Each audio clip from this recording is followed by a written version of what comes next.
как никогда ранее. Вопросы внутреннего единства перед лицом общей опасности сегодня важны.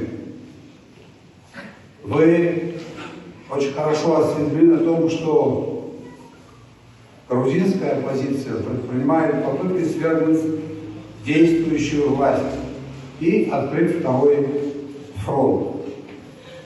Как известно, действующая грузинская власть против этого.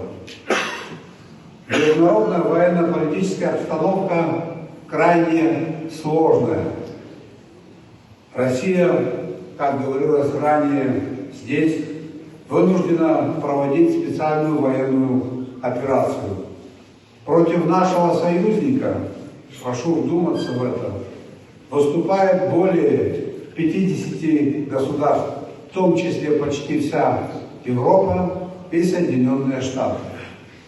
На этом фоне эти же силы хотят свергнуть правительство Грузии и, как я уже говорил выше, открыть второй фронт.